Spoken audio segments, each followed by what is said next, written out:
Hey guys, coming up on the show today, we are going outside. Fancy going outside, Shaun? No, and you can't make me. I'm not going. This is Double Tap, where blind people talk tech. Here's Stephen Scott and Shaun Priest. Well, it's a funny one today, right? Because we actually kick off our conversation with Lawrence Gunther today, who's joining us a bit later, on the subject of tactile graphics. But, you know, Lawrence is known here at AMI for his outdoorsmanship. Is that yes. Can we say that? Outdoorsmanship? Is that a word? Well, you just did. I'm going with it because that's exactly what he is. He's an adventurer, an explorer, if you will. And that's pretty rare in our community, let's be honest. Well, it is, but we have had a lot of people getting in touch saying, you know, what kind of things would you do if you were going outside, say kayaking, you wanted to go kayaking and have some fun doing that. How could you do that as a blind person? You know, get yourself back to shore, not crash into cruise ships, that kind of thing. That's exactly what I'm concerned about. I've been on a pedalo once and I was absolutely terrified. As soon as those waves start hitting, I just want to go back straight away. So, yeah, you're braver people than I am, I've got to say. I have done a bit of kayaking in my time. Yeah, No, you haven't. I think there's an extra in this, to be honest. I think if Double Tap Extra ever wants me to talk about my kayaking experience, which was utterly ridiculous, then I will talk about it. Absolutely. Listen, I want to mention Brian Hartgen, who a lot of you will know for writing, of course, many of the Jaws scripts that we all have come to love through his Lisi product. And, you know, of course, through the pandemic, it was his Zoom scripts that got so many people through. Brian put out a note on his Mastodon feed the other day through his business, Hartgen Consultancy, that he is suffering with some illnesses at the moment, some issues of his own, personal health issues. And I just wanted to say, get well soon, Brian, because, you know, we all think of you and, you know, we all highly regard what you do. Everybody I ever speak to about you always has nothing but high praise for the work you've done. And as a guy as well who's been there for the community for so long, just want to say, get well soon. Get yourself back on track, and you know, we're thinking of you. Absolutely, and I'm sure you know the whole community understands. You got to look after yourself, and hey, you know what? If you need to take a break for a bit, take a break. Hey, we've done it. We want. Yeah, oh yeah, absolutely. I do it all the time. Oh, I know. Yeah, I know. Yeah, apparently he broke his leg one time. I remember that. He was like, yeah. He just wanted 6 months off. Anything for an excuse to take some time off. But no, listen, Brian, get well soon. We're all thinking of you. Now, listen, I want to mention a feature that we've got here that we're going to play in now from Jacob Rosen. Now, we met Jacob actually over in Vienna when we were there. God, we sound like globe-travelling idiots, don't we? Yes, going outdoors a lot, you know. That's right. We did go outdoors. We went to Vienna. And we did meet Jacob there, who's a huge fan of the show. And he's got in touch with us following my comments. You might remember the day that I managed to connect my phone, the audio of my phone, to the bus that I was travelling in. So all of a sudden, out of the speakers in the bus, there was VoiceOver, rabbiting away. What joy. Well, Jacob is here with a tip to make sure that doesn't happen again. Double Tappington Central. How are you doing, Shaun and Stephen? This is Jacob from Estonia, and I wanted to show you something which might make the lives of some innocent bus riders more easy in the future when Stephen decides to start pairing things with his phone again on the bus. So we all have had this issue where something hijacks the audio from the phone and routes it God knows where, whether it's a Bluetooth headset in another room or a speaker or a car, because when you do CarPlay, it does this as well. And I'm using a shortcut for this, and I want to show you how to set it up, you know, so it would be great. So what the shortcut does, it just, you know, brings back the sound. Anyway, I'm going to show you how to set it up, and maybe it will be of use to somebody. So I'm on my home screen. I'm going to go into my Shortcuts app. Shortcuts, 204. There we go. Shortcuts. And at the top right corner, we have Select Create Shortcut. Create Shortcut button. Now, the shortcut is a weird thing. The shortcut is like, well, it's a shortcut. It's an automated thing. It does series of actions.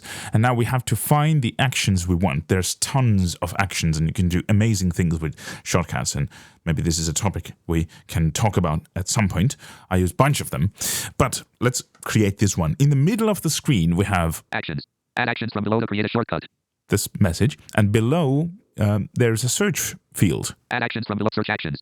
Text. There we go. And I'm going to double tap this and look for a word called destinations. I don't really remember what's the actual name of this action, but I remember it had a word destination in it. Text field. Is editing. Search actions. Character mode. Insert N. Change playback destination. There we go. Change playback destination. And now if I double tap on this result, button. Yeah, it gets added to the shortcut with a very helpful unlabeled button in here. And it doesn't really matter. So if I now touch around, I see... Change playback destination. Set playback destination to iPhone. So set playback destination to iPhone.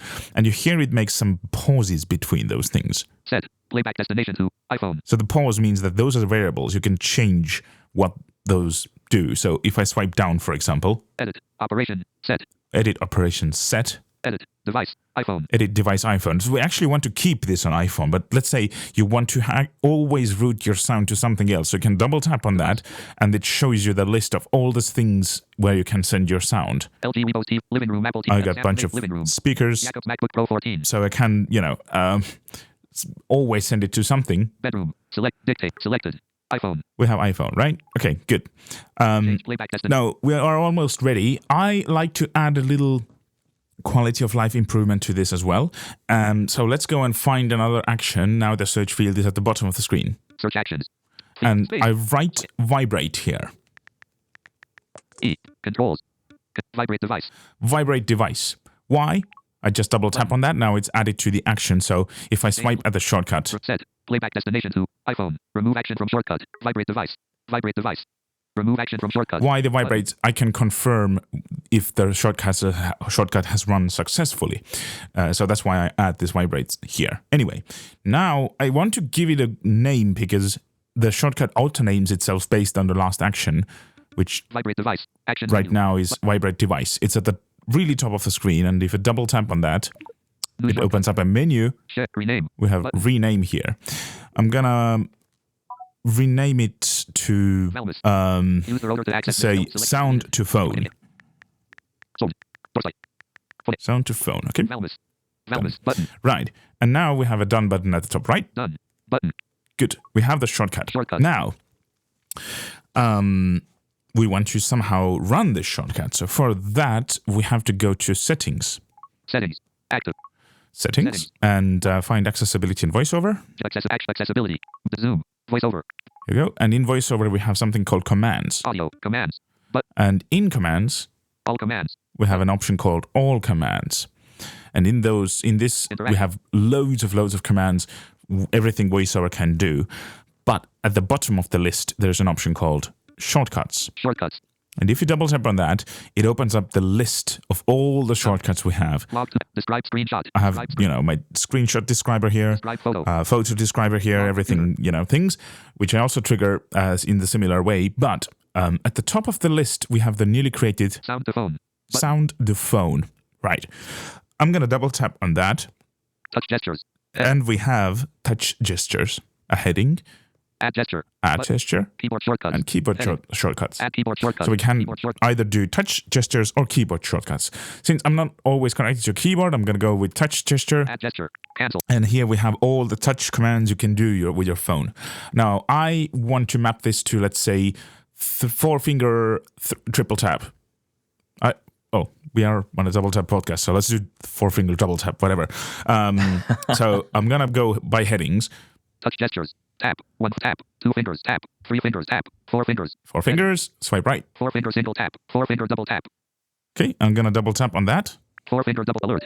Gesture in use. And it says gesture in use because it's used by something. The gesture is assigned to another command, invalid command. It's invalid command. Something is broken somewhere. Never mind. I'm not using it. So cancel. Assign. I'm going to do assign. There we go. And now we're done. And now we're back out of this. Go back to my home screen. I'm going to send my sound to somewhere. I have a HomePod here. Next track selected. Living, show more. Maintenance. Home maintenance. Select maintenance. Okay. I'm going to send it to the HomePod. It's called maintenance for unknown reasons. And now, if I play something, it should work. Let's say.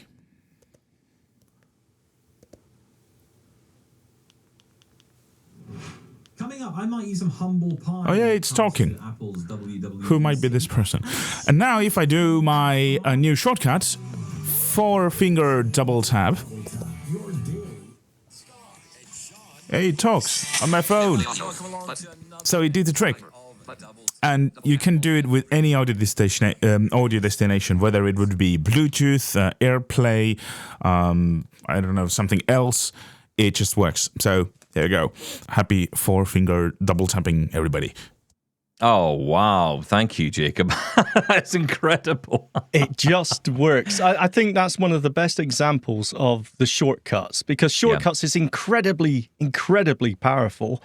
Lots of accessibility issues in there, but don't be afraid to go in and have a play. Even short things like that, it can be really useful. That was amazing.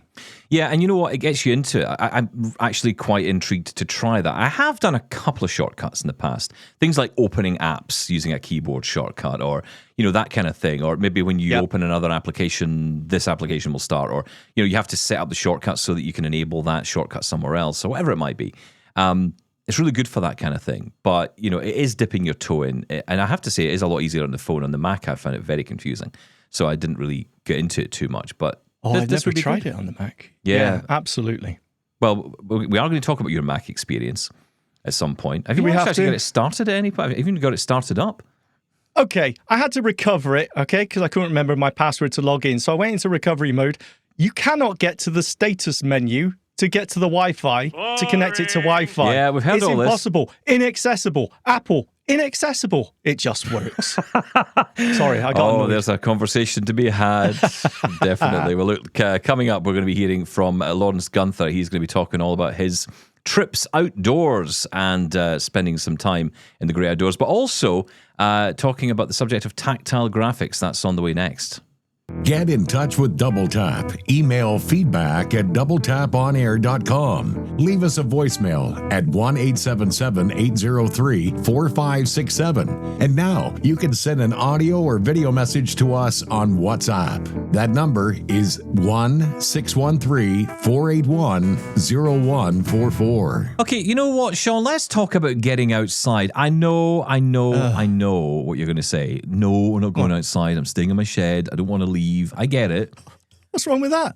I'm with you. I'm not against it. What I'm saying is maybe I should be the one. Maybe one of us here should be the responsible one and actually say, you know what, maybe we should. Yeah, I know, me. Maybe one of us should actually take the lead on this and say, maybe we should adventure ourselves outside. See what I did there? Adventure ourselves. Venture. Oh, no, that's very good. And adventure. All in one place. I like it. AI's great. Yep. Yeah. I was saying the other day, I'd love to go kayaking. I liked kayaking. I really enjoyed it. Sorry, that sounds hilarious. I just can't picture you kayaking. There is a video. I should find the video. I'm sure my wife will send me if I ask please nicely. Do. There is the video of me crashing into her on the water, which is highly amusing. Running speed. No, I will admit. No, I mean, hardly talking about, two cruise ships colliding here. I mean, it was a very small bump, but it was rather amusing. Terrifying. Everyone seemed to find it rather funny. Anyway, someone who knows way more about this than we do, and he's not just here to talk about the great outdoors. We're going to talk about tactile images again, because this topic is coming up more and more these days, and that is our good friend Lawrence Gunther.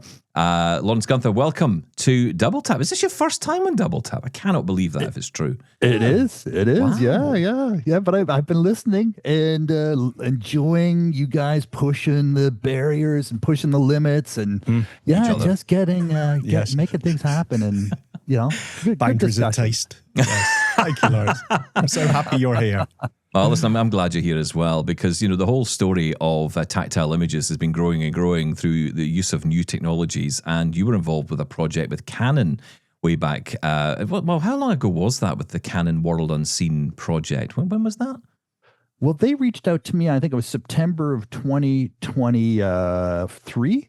Wow. And they were looking for a blind person and who had an environmental background. So they probably Googled blind environmentalist, and of all the thousands of names that came up, somehow they picked me. Okay, well, what did they want you for? Of course you were top of the list, but what did they actually want? For people who haven't heard of this before. Yeah, well, it's this technology that they've got this printer, and they're not cheap printers. They're $150,000 printers called Arkansas. They're about 3 meters by 3 meters square, but there's thousands of them out there. But now they figured out that if they have this new software that will layer on the color ink, I guess it's called, and they can build up a layer of up to 4 millimeters thick. Well, that's almost like a half a centimeter, right? That's a lot of thickness, and that's textured. So I didn't know anything about this. They said they wanted to surprise me. They wanted to film me feeling something interesting coming from a printer. So I just assumed it was a 3D printer. You know, every blind person's dream to have a 3D printer and all these, you know, maquettes and, you know, busks and everything all around their office. So I flew over to London, and I met this photographer. And then they were rolling the cameras, and then he introduced me to this image of a picture he took of the last living white male rhinoceros. And I got to feel the rhinoceros on this print, and the guardians that were in charge of protecting this rhinoceros from hunters. And I actually felt a picture for the first time in years. Like I was legally blind when I was 8, but I lost my vision over the years. I've been totally blind for the last 20 years. I do remember, you know, pictures, and to have access, like, it's not perfect. It's not like, you know, seeing a picture with your eyes, but it's as close as I've ever come. Wow. I think that's the question to me, and I haven't yet really tried any of the newer tactile technology.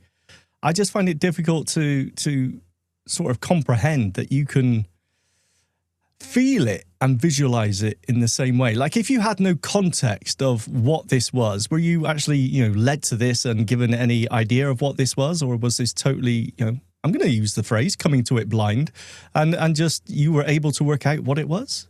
You know, it's a great question, and I think all of us who are blind never really are taught graphic literacy. We're taught Braille literacy. We're taught how to use our computers to type and all that stuff. But this graphic literacy is a whole skill set that no one's really teaching. No one's really figured out what it is and how to teach it. I've talked to a few people over the years because I've been very interested in this for well over 20 years, and I've played with a lot of different technologies, you know, the Tiger, 3D, Braille printer, you know, things like that, swell paper, you name it. You know, I've played with it, and I've tested it, and I've worked with this stuff in various roles. But this is different. A lot of it has to do with how the image is created. Because if you just take a picture, a complicated picture, and you make everything tactile, for sure you're going to get lost in there. You have no idea what's in the background, what's in the foreground, you know, what's important, what's not important. So it takes a bit of editing, maybe 20 minutes to an hour, to edit the picture to the things that you want to pop out and you want to have the person feel are there, and then all the background noise is sort of eliminated, and then you can get a feel. You quickly figure out what it is. Like I'm going on, like, oh, that guy's got a hat. Oh, look, he's holding a gun. Oh, you know, oh yeah, look at that. Hey, where's this horn? And they said, oh yeah, they see that, feel that. That's the stump. That's where they cut the horn off so they don't get poached because they no longer have a horn. So I'm saying, well, that's the skin and that's the leg. Hey, those are the toes. You know, I'm getting all this information out of this picture. It's not perfectly profiled. It's sort of facing me. And the head is ahead of the rear of the rhinoceros. It's sort of at a 45-degree angle. So, you know, it's kind of a weird angle. You would think there would be perfect, you know, like what we imagine. You know, you're seeing a profile of a rhinoceros. Yeah, sideways on. Yeah. Yeah. But that's not life, right? So it takes a bit of editing for sure. But now they're playing around. They've hired this company. They're working with this company to use AI to speed up this process. So they say, oh, there's a person's face. Well, let's, you know, make sure the face is enhanced, you know, and some of the stuff in the background don't need to, but then you can identify, enhance this, enhance that, and it'll just automatically enhance those areas to have them pop up a bit and then eliminate some of the background noise. But they had a sort of an exhibition. It's traveling around the world now. I think there's 20 images in it. And I went back last April 2024 for another exhibit, the launch of this exhibit. And they had about 20 images in it, you know, soccer players, swimmers, trees. It was just quite amazing. And, you know, I just strolled around from picture to picture with my family, and they told me what I was going to see. And I put my hands on it and quickly figured out what I was feeling. You know, faces, of course, the people who create this stuff, they want to be like the big saviors, like everybody else wants to create the ultimate, tool for the blind, right? And then, you think, oh, yeah, you got to see a face, but faces don't work so well. Like people see faces, and then they see the same face 20 years later and they recognize someone in the crowd. It's just that kind of skill of identifying a face out of thousands of faces in a crowd and saying, hey, I know that person. You can't do that with your fingers, right? You can't feel a face and look. Well, unless you're Lionel Richie, in which case it's fine. Listen, they've been lying to me. Lawrence, I want to play a little clip of your first experience on this, because I remember you had the chance to spend time with that image of the rhinoceros and your reaction to that. Let's hear that. This is a whole new way of seeing. It's beautiful because you got the textures, you've got the raised and lowered areas, but it's still a picture. I've never felt anything like this before in my life. But what I'm feeling here and the differences in the skin texture, it feels a lot like the animal. People are going to go nuts for this. You think so? Oh, yeah. I'm so privileged to be here and experience this. Oh, man. This is my dream. Really? Oh, yeah. I mean, you were getting quite emotional at that point when you were... It was a long day. Yeah. Okay. Is that your excuse? Right. Okay. I had something in my eye. Yeah. But no, look, my onions. kids, my wife, they all know I cry on a dime. I cry on it. I watch TV. I'm watching a movie. I'm the one crying. Everyone else is looking at me. White Dad's crying again. It's a beautiful, beautiful thing. But no, I mean, I suppose some honesty there. It was emotional. Yeah, it was. It was. Yeah, it sounded like a great Did the experience. textures really make a difference? And do they need to be sort of exaggerated textures? I'm thinking of things like fur or, the rough skin of a rhino even. Well, that's it. I mean, you're feeling exactly the way it looks. So that's one of the first things that I asked is I said, does this look like a picture? And they said, it looks like a beautiful high definition color image. So from visually, it's still a beautiful photograph. Right. And then so you're feeling what people are seeing. And exactly that, the skin of the rhinoceros. That's the first thing I noticed. I said, wow, that's the skin. That's what it feels like. Oh, yeah, Lawrence, that's exactly what it feels like. That's exactly what the skin feels like. So you're getting that information for sure. And for that reason, I think, you could do things like clouds, right? You could have different types of clouds, images, and you would actually feel exactly what different types of clouds even look like. Not just a puffy cloud, but all the different types of clouds. You could learn that with your fingers, and you would know then you could do birds, you could do, all these things that are beyond our touch. You could actually create these images and teach people things like, what does the Empire State Building look like? What does this bridge look like? I think from a practical perspective, architecture, maps, topographical maps, my big one is I want to know watersheds, rivers and lakes and how they're all connected. Fish, I want to learn and feel all these different things without actually...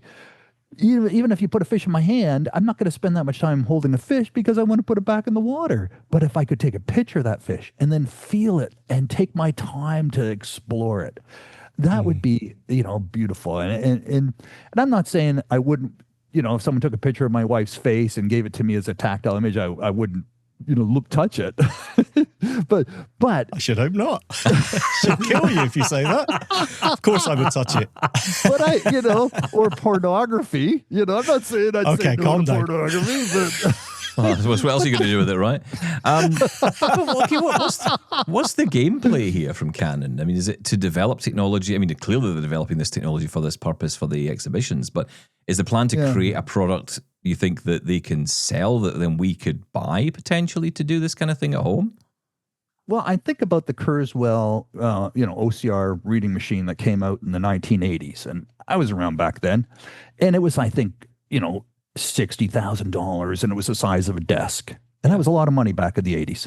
Then pretty quickly by the end of the 80s, they had one down to $17,000, and it came as a, CPU, one unit, and a scanning bed, a second unit. And then next thing you know, you get the software for $1,000, and now, OCR is free on your phone. So I think they can, people are going to, if there's demand, the price of this stuff will come down. And I think people are going to want it. And their way they're marketing this to the printing community is they're saying, look, images are more than just a visual experience. You have to look at multisensory. And the technology can do that. And I think everyone is interested in that, right? It's like talking books. Lots of sighted people are listening to talking books. Why not? Wouldn't they want to touch an image and feel that rhinoceros skin? Everyone's interested in touching things like that. So, I think could be a demand if it's built up properly. And these printers are expensive now, and it takes a while to do a print. But, eventually that'll come down too. We just got to ask for it, I think, and start pushing for it. And maybe the various blind organizations will invest in these things and then start doing prints, and maybe we'll get some funding. Hey, look, we get guide dogs, and there's tons of money being donated to train guide dogs. And the cost of those things, I mean, you can get a really nice car for what it costs a guide dog, right? So it's true. I think there's an opportunity there. I just think we have to get the word out, and there has to be some demand and some interest in this. But it's like a chicken and the egg, right? You won't have demand if people don't know what it is. And until you get, to get this into the hands of blind people around the world, it's not cheap. So it's, something has to happen.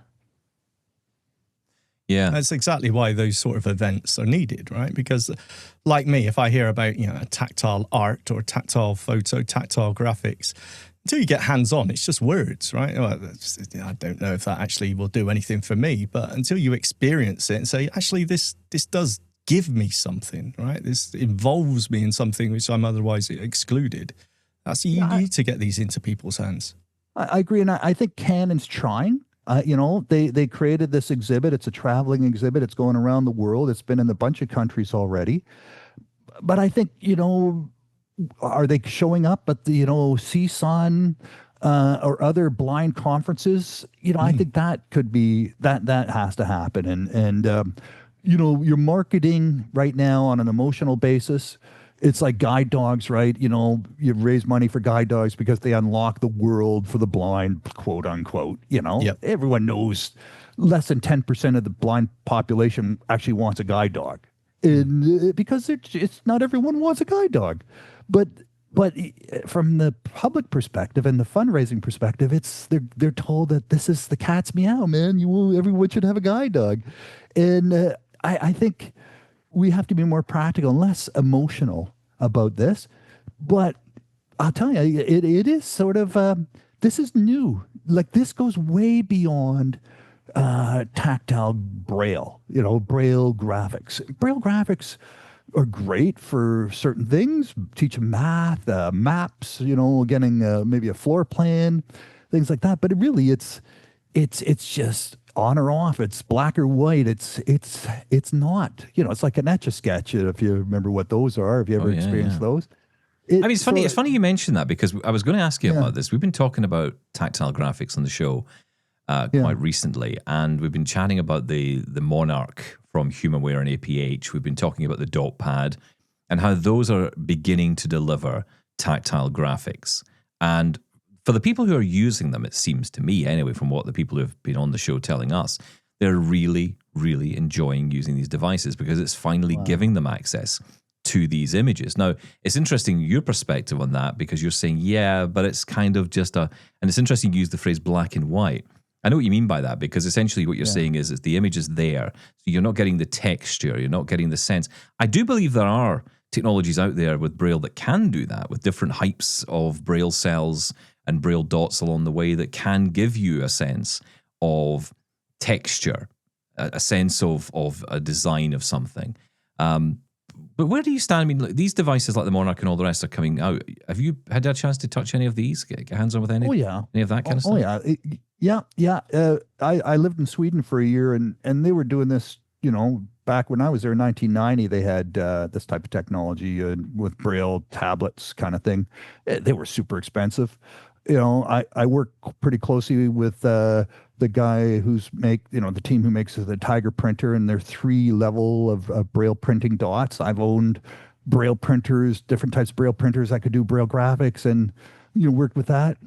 There's an endorsement actually on about the Tiger printer on their website that I wrote, for a multi-sensory newsletter we made, a one-pager sort of flyer, and had tactile print, tactile graphics, Braille, large print, high contrast. So we were covering all the bases on one sheet of paper, and it was pretty cool, right? But again, I think it's the difference between drawing with a crayon, and even that with Braille, you don't get the color.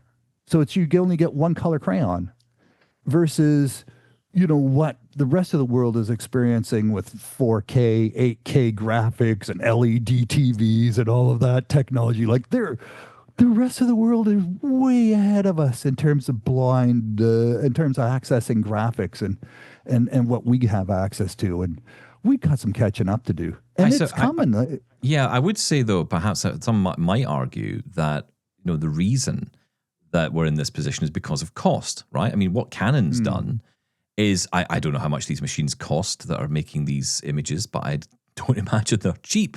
So, Nope. They're not going to be consumer devices anytime soon, unlike the Monarch, unlike the dot pad. So we're at a very early stage, aren't we? We're still in that, black and white, TV era at the moment when it comes to images. But is it fair to say something's better than nothing? I think, we've been doing Braille graphics on printers and for 25 years. And if it was super popular, we'd all have stacks of Braille graphics around us in albums, on our desks, on our bookshelves. And I think I might have a few examples that I have somewhere in a shelf somewhere that I haven't looked at in 20 years. I just don't think they offer the level of access that makes it other than, interesting. And I don't want to sound cynical, but I think we really need to take it to the next level. And that's 2 parts. One is we need to learn how to read graphics with our fingers. And number 2 is we need to have the graphics at hand so we can appreciate them and apply these skills. It's not going to come overnight. We have to develop the skills and we have to develop the technology, and it's got to go hand in hand. And these printers cost $150,000, but there's thousands of them out there around the world. And so these printing can be done. You can create a file on Photoshop, and if you have someone who does it, and we'll have AI doing it soon enough, and ship it in and get a print, of something of significance. So I think it's coming sooner than later, and I think it's in terms of universal access. Like I said, these are beautiful prints you can hang on the wall, and you can share with sighted people and enjoy it alongside sighted people. So we just have to learn how to read these graphics with our fingers, how to understand them, how to make sense of them. There's techniques that we have to develop to explore these images and without getting lost. It's going to come. It's going to come. And I, for sure, all these other devices are awakening our curiosity. But like I said, a lot of it's been around for years already. It's just we hit the wall, and I think now we're starting to see that wall crumble. Wow, you're definitely a fan there. You sound very passionate about it. Yeah, I think it's, not too often you see, things in the blind world that are shaking things up a bit, right? Yeah. We've been dealing with the same tech, for many years. A lot of talking computers came out in the early 80s. Talking phones came out, 25 years ago. We're playing with the same stuff. How many different types of sonar white cades have you seen around, Yeah. That's right. It's over and over and over again. Everyone keeps reinventing the mousetrap. And so, there's sometimes something comes out and really shakes things up. I think GPS shook things up a bit, for sure. Do we all use it? I use it. I think a lot of people use it. Maybe not the way people thought we would, but we're all using it. Yes. And And now this AI and descriptive imaging, I take up my fishing lures, my brand new fishing lures now, I put it on a white piece of paper, snap a picture, and I get a beautiful description of the color of the lure. And then I can accurately label it with a Braille tag, and I know exactly what that lure looks like. Could never have done that. I had to do that with my kids. They hated me. I said, come on, kids, you're up, get in here. What color is this? Oh, dear. No, it's absolutely true. It's really interesting to hear you talk about it in this way. It feels like we've kind of jumped to a stage by talking to you in this. It's almost like what you're saying is, yeah, it's great that the Monarch exists. It's great that all these other devices exist, but I want more. I want more, and I should have more by this stage. It feels like that's where you're kind of coming from. It's like by this stage, I should have more. I don't want to be sitting where, my neighbor has the 4K TV and I'm still sitting here with the black and white one, to continue that analogy. You wanted this to go further. You want it to, and not for the period of time to be the same it took us to get from black and white to 4K. Yeah, I agree. And I think, as much as guide dogs were sold as the great liberator, and for many of us they are. I've been using them for, almost 40 years. And Braille, a great liberator, and talking, cassette decks and OCR, they've all been great liberators. This is another one. And the fact that we're not getting this technology, that that we haven't been able to apply it. Hey, if it was a device that provided a person with hearing loss a significant ability to improve their hearing, and we said, no, sorry, you can't have it. Sorry, it's too expensive. You're not getting that. This is, or someone who wheelchair, a significant breakthrough in wheelchair technology, and we said, no, you can't get that. It's too expensive. There'd be hell to pay. And I think, now we're at that point with graphics in the blind world.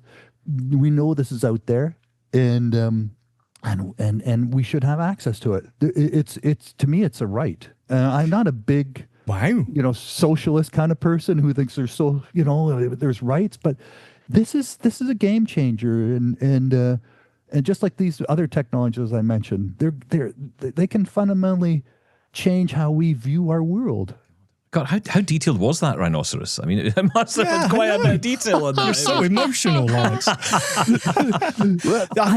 think the other thing is, though, I mean, keeping on with your analogy there, is we got to convince people as well that this actually works. Because, if a profoundly deaf person, if you could say you could enjoy your music by looking at it, well, can you? Can you really? How about does that translate? It's the same as, well, you can enjoy graphics or art by touching it for us. As I started out with, I'm still slightly, can that really still work? So it's not until you get hands-on, as you did, that you know what? Actually, this works.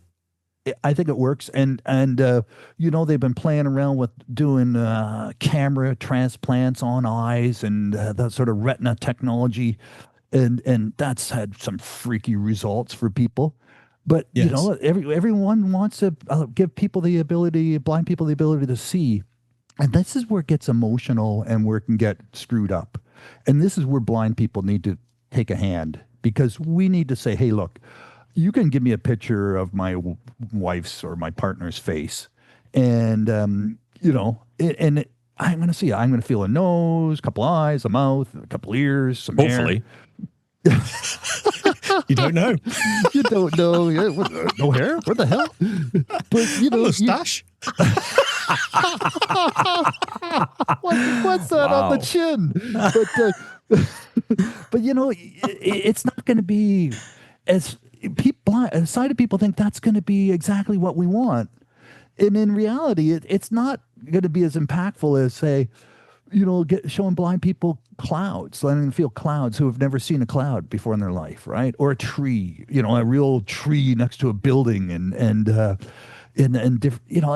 I think we have to take some control on this, and we have to be put in the driver's seat and say, look, these are our goals, and even if we don't know what they are, it's because we don't know what we don't know. And now we know there's something out there that we need to know. But how do we know it, right? And that all sounds pretty muddled. What? I was not tested into this, Lawrence, because I've failed already. But I think I know what you're talking about, though, because one of the things we talked about with the last discussion we had on this was around scale. How tall is a skyscraper, and how does that compare to a tree, or how does that compare to a car? There's certain things that we just can't physically measure ourselves. Because I did suggest in the last episode that blind people should not be climbing up skyscrapers to find out the height of them. That's bad advice. That's a bad idea. Do not try that at home. But that's the point, right? It's about giving people perspective on their surroundings rather than just we talk about color. That comes up a lot in the blind community. We talk about the impact of color. If someone who's never seen color, how you even begin to explain the color red or yellow or whatever it might be. So. Couldn't think of any more colours. But that's, I think it's an interesting, thank you. It's a really interesting discussion. Look, while we've got you, I want to talk to you because you're an outdoorsman. That is your official title here at Double Tap. You are a Double Tap outdoorsman. He's not just an outdoorsman. He's like the Indiana Jones of the blind world. That's right. Exactly. Well, absolutely. Let's leave that. Well, going by some of these descriptions, I think that might be true. But, what I want to ask you, because we had one of our listeners get in touch, Trevor. He was looking for accessible tech to help him out and about. And specifically, he was kayaking, I believe. He was wanting to go kayaking, and he wondered what he could do while he's out in the open water to help him navigate back to land, just know where he is when he's out and about in the water. Have you got any advice you could perhaps offer him? I've been tooling around with this for almost 20 years. Like I started blogging the blind fishing boat in 2006. I got myself this plastic folding boat that's 12 feet long, made in California. It folds up flat like a surfboard. I put an electric motor on the back of it. I got a couple of those mini guides, and I Velcroed those onto the bow, and I sort of angle them out a little left, a little right, and I run some wires back to some speakers, so I have left and right stereo sound coming from those mini guides, because otherwise you're holding them for vibration, but they also make sound. And then I got some talking compasses from the blind sailing community. I've been playing with tons of those over the years. Now I got like 5 or 6 on my iPhone. Talking compasses, there's all sorts. Talking sounders, so tell me how deep the water is below the boat. I've been working with different companies on that. Oh. I've wired so much crap onto this plastic boat. It's just incredible.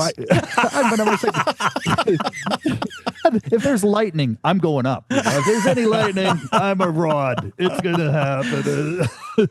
And how does that actually work? You've got all that talking tech on there, or beeping tech, or range finding tech, GPS tech. Yeah. How do you feel when you're out there on the water? Do you feel like you know where you are, if that makes sense? No. Good. Wow, okay. Well done. 20 years of research. Yeah. I'm really attached to this boat. No idea where I am. Now I'm in Miami. No, I don't know where I am, and I barely know if I'm going in a straight line. Okay. And it's so easy to start spinning around out there in a rowboat. Look, I had a aluminum boat for years, and then I losing my sight. And my oldest daughter was 5 years old, and I still had a little bit of sight, but not really. So I taught her left and right. I put her in the bow of the boat, and I pushed off from shore, and I just had oars. That's it. In front of our cabin on this lake in Cape Breton. And I start rowing out, and I said, okay, you tell Daddy left or right. And she's going, left, Daddy, left. No, left. No, the other left. And we're just out there spinning in circles, and the wind is blowing us away. And I know, at some point this lake empties into the ocean. And I said to her, okay, this is not working. This is really not working. But I didn't want to scare her. So I said, okay, be quiet, sweetie. And I knew in front of my cabin there was a whole row of pine trees. And on the rest of the lake, it was all poplar and birch. And poplar and birch leaves really rattle in the wind. But pine trees make more of a, just a whoosh sound. So I said, okay, be quiet, sweetie. And I listened. And on the shore, where there was no sound coming from the shore, I thought that must be my property. So I rowed back to the spot on the shore where there was no sound and managed to bump the boat right up onto on the beach in front of our property. Okay, that's daredevil level stuff here. What are you going on about? That is cool. And I told my daughter, don't tell Mommy. Yeah, of course. That's amazing, though. I mean, but you know what? I suppose the thing I always think is nature the best tech we've got, really, in that environment, really. Yeah. I tell you, after all the stuff I've done with the blind fishing boat, and I still love playing with it, and I still put stuff on there, but most of the time I put the motor on the back of the boat and I throw the oars in case my battery dies, and that's all I have. I don't even bring all the tech anymore. I bring my phone, so I know I have a compass on there, and maybe if I'm going out, I'll create a waypoint so I can get back to the waypoint, and that's my starting point. And so what are you using for that? I mean, if you're wanting to do those waypoints, what are you using for that? I've been using the humanware stuff a lot, and I still love my Trekker. And it's sort of ruggedized a little bit. It can take some splashing, and you can create waypoints, and then you can go by what they call the crow flies, 120 meters, 1 o'clock, and then every 10 seconds it gives you a new sort of heading. And I have a blind compass that will always give me feedback if I'm starting to veer off course. I just press a button, it takes a heading on the compass, and then if you stray too far you're going too far one way, it goes beep beep beep beep beep beep beep beep beep, and if you're going too far the other way, it goes beep beep beep beep beep beep beep beep beep beep, and then where it's just quiet, you're going in a straight line. Is that hardware or is that an app on your phone? It's hardware. I've never seen that as an app, and that was a chunk of material built by a blind mathematician and his father in the UK for sailors. Oh, wow. Yeah, very cool. We worked on iterations of that. And so lots of blind people making very cool stuff for this thing. Do you know what that compass is called? Have you got a name for it? Oh, no, I don't remember, but I have a couple of them. And it's just a plastic box the size of a shoe with a button. And you turn it on, and it locks on course, and you're good to go. It's brilliant in its simplicity. But they're on sale now for 10,000 Canadian dollars from Lawrence's house. I own the last two of them. I own two. If you want to buy one of them, yeah, there you go. But, that's amazing. That is incredible. I mean, I just love the idea of the innovation that's going on in this space. You mentioned the blog. So how do we find that? Because I think a lot of people are going to be listening, saying, "Okay, I want to check this out." I'm thinking Trevor especially, and I know some others who listen who want to get out on the water. Will be interested. Blindfishingboat.com. So there's information on, I sort of split the website into two sections. One is about on the water navigation. So all the boating stuff, the blind boating stuff, and then fishing, how to fish as a blind person, and all the tips on how to tie knots and, fishing lures and all of that stuff. So anyone who's interested in learning to fish, there's tons of articles there. And anyone who wants to know more about the technology I'm using and to be on the water, navigating blind, I got technology there. Just go into a field, just get off the sidewalk and go onto the grass and start walking, and that's like being on the water, right? You don't have the curb anymore to guide you. But look, we have an island in Canada, a province called Newfoundland, and people have been fishing off that coast for over 500 years. And for most of that time, they had no technology, and it's like Scotland, the upper islands here in Scotland, a lot of fog. Yeah, and these people came out in their boats with an old motor in the boat, and they would leave and they go fishing, and they come home and it's foggy and they can't see a thing, but they can tell by the smell of the land when they're getting close. They can smell the trees, the spruce trees. They can hear the surf on the rocks. They can feel the way the waves change as the water gets shallow. The waves get closer together and steeper. And they can hear, the birds and other things. And they learned how to navigate their boats between the rocks right into their bays, back to the island, back to their home bay, in between the rocks, right up to their docks, without using their sight because of the fog. And I'm thinking, man, if these fishermen could do this, we should be able to do this too. And it's not that hard. It's not that hard. If you just get out there and you listen, you can hear, there's a guy, putting shingles on his roof. Bang, bang, bang, bang, bang, bang, bang. So he's going to be at it all day. So that's a good homing signal, the hammering guy. Someone else is cutting their lawn. So that's another homing signal. Kids playing on the beach. Well, stay away from that. Don't want to scare the kiddies, but at least you know where that is. So there's all these audible signals coming at you. And, so you can just sort of gauge where you are and then here's a good one. Say a motorboat comes and you hear it going from the distance, and then it goes by you, and then it disappears. You go, okay, this is the way the lake is shaped. It came from there, and it went there. So now I know, that goes way out that way, and that goes way out that way. It's kind of like someone just drew a line in your mind that to help you identify the shape of the lake. And then you listen to the waves. All motorboats make a wave, make wakes, and there's 3 waves that come off the back of the boat on each side. So then you hear the boat go by. Then you wait for those waves to roll up on the beach because they're bigger waves. So they'll hit the shore and they'll make a bigger whoosh, whoosh 3 times. So then that paints a whole description of the shoreline all around you.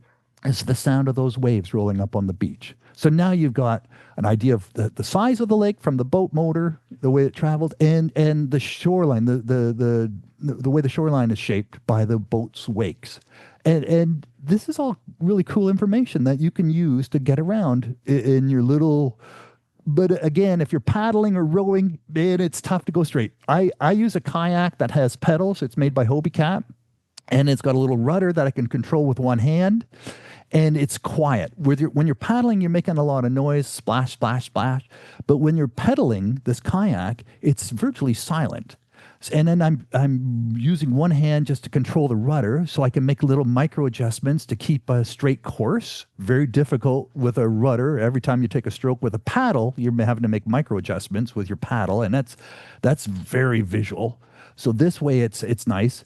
Otherwise, a lot of blind people just kayak with other friends, right? And you hear their paddles, and you sing a song or get them to whistle, and you just follow them around by the sound, and hopefully they tell you when they stop, because otherwise you're just going to bang into them. Are you listening, Stephen? Yeah, that's exactly what I did. Yeah, my wife and I were Stephen, this sounds great. You and me are getting a dinghy, and we're going out. I'm telling you, I want to take you kayaking. I am so inspired by what you've said and the way you've talked about this, Lawrence. I am into this. We're doing it. Yeah, sea kayaking. Like if you want a coastal kayak, you hear the waves on the coastline all the time. So you could just follow the coastline. It's so easy.